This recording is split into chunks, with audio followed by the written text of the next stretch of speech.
కొద్దిసేపటి క్రితం సిరిసిల్ల ఎమ్మెల్యే మాజీ మంత్రి కేటీఆర్ మీద నమోదైనటువంటి ఏసీబీ కేసులో తన మీద వేసినటువంటి ఎఫ్ఐఆర్ ని క్వాష్ చేయమని చెప్పి రాష్ట్ర సర్వోన్నత న్యాయస్థానాన్ని కేటీఆర్ ఆశ్రయించడం జరిగింది.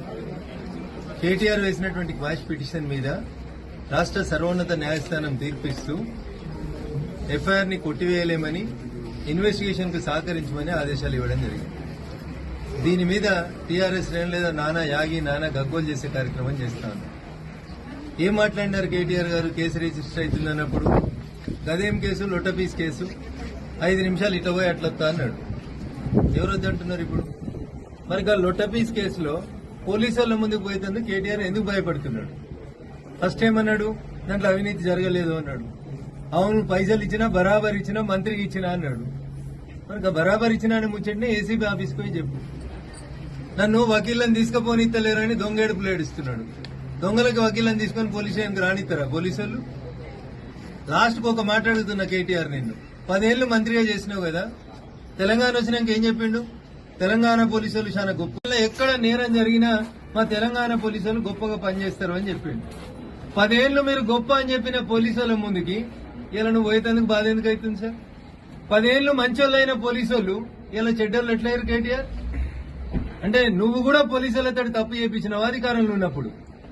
దుబ్బాకలో నేను ఎమ్మెల్యేగా ఉన్నప్పుడు మల్లన్న సాగర్ లో ఒక రైతు చచ్చిపోయిండు చూసొత్తా అని పోతే నన్ను రోడ్డు మీద ఆపి పట్టుకపోయి ఎమ్మెల్యే అని కూడా చూడకుండా కాలు చేతులు పెట్టి గుంజుకపోయి పోలీస్ స్టేషన్ లో వారేసారు. ఆ రోజు పోలీసులు మంచోళ్ళు ఎట్లయ్యి ఇవాళ నేను ఠానాకు రమ్మంటే నాకు వెనకాల 10 మంది వకీలు కావాలని అడుగుతున్నాడు ఆయన. ఏం తప్పు చేయకపోతే నువ్వు కడిగిన ముత్యమే అయితివి. కేసు లొట్టపీస్ కేసే ఆయే, మరి ఎందుకు భయపడుతున్నావు కేటీఆర్? ఇలా హైకోర్టు కూడా ఎఫ్ఐఆర్ ను కొట్టేయమన్న మీ వాదనని కొట్టేసింది. అంటే దాని అర్థమైంది, మీరు ఇన్వెస్టిగేషన్ కు సహకరించుండ్రి, లేదా హైకోర్టు తీర్పు నచ్చకపోతే సుప్రీంకోర్టుకు పోండ్రి. ఇదే కేటీఆర్ గారు వారం రోజుల కింద ఇంకో మాట అన్నాడు. జైలుకు పోతే ఏమవుతుంది? జైల్లో మంచిగా వాకింగ్ చేస్తా, యోగా బాగా చేస్తా, ఇంట్లో నాకు మనశ్శాంతి లేదు, మా నాయనో దిక్కు, మా చెల్లో దిక్కు, మా బావో దిక్కు నన్ను బాగా రాసి రంపాన పెడుతురు, జైలుకు పోతే ప్రశాంతంగా ఉంటా, గట్టిగా తయారయ్యి పాదయాత్ర చేస్తా అన్నాడు. పోయిరాండి, మరి జైలు కూడా ఎట్లుంటుందో చూసిరాండి. ఒక దిక్కేమో తప్పు చేయలేదంటాడు, ఒక దిక్కేమో అవినీతి జరగలేదంటాడు, ఇంకొక దిక్కు మోడీకి, ఈడీకి, బోడీకి దేనికి భయపడ్డా అంటాడు. మరి వీళ్ళకి ఇంతెందుకు భయపడుతున్నారు? అవన్న సల్జరం వచ్చినాడు వణికినట్టు వణుకుతుడు. కావాలంటే మా మనోహరాబాద్కి వెళ్ళి 2 డాక్టర్లను కూడా పంపిస్తాం. ముందైతే నువ్వు పోలీస్ స్టేషన్కి పోయి చూడు, పోలీసు వాళ్ళకి చెప్పు ఏం చేసినావో చెప్పు. దేశం మీద చర్చిస్తా, దేశవ్యాప్తంగా చర్చ జరగాలి అన్న నీ కడుపునొస్తే ఊరందరి కడుపునొయ్యాలి. నువ్వు 10 ఏళ్లు నాసంటి ఎమ్మెల్యేలని, ఎంపీలని చాలా మంది ప్రతిపక్షం వాళ్ళని అరెస్ట్ చేయించి లోపలేపించినావు. మరి ఆ రోజు పోలీసు వాళ్ళు తప్పు చేసిరని మేము అన్నామా? పట్టుకపోతే పోయినాం, కేసులు పెడితే కోర్టుకు తిరుగుతున్నాం. ఎక్కడన్నా దేశంలో కేటీఆర్ నువ్వు చెప్పాలి, దొంగలెంబడి వకీళ్ళు వస్తారా పోలీస్ స్టేషన్ కి? అట్లా పోతే ఇక దొంగతనమే చేయలేదంటాడు, కాలు మీద కాలేసుకొని కూర్చుంటాడు, మా వకీల్ సాబ్ చెప్తాడు అని చెప్తాడు. అందుకని కేటీఆర్ గారు ఒకవేళ తప్పు చేయకపోతే ఏసీబీ ముందుకు పో, ఈడీ ముందుకు పో, లేమ్ ఎక్స్క్యూజెస్ ఎందుకు? అంతర్జాతీయ స్థాయిలో అమెరికాలా, కెనడాలా, దుబాయ్లా 30 ఛానల్ కాదు 300 ఛానల్ పెట్టుకున్నాడు. నెలకు 3 కోట్లు 30 కోట్లు ఖర్చు పెట్టి ఇక కేటీఆర్ కి ఏదో అన్యాయం జరిగింది. ఏం అన్యాయం జరిగిందన్న?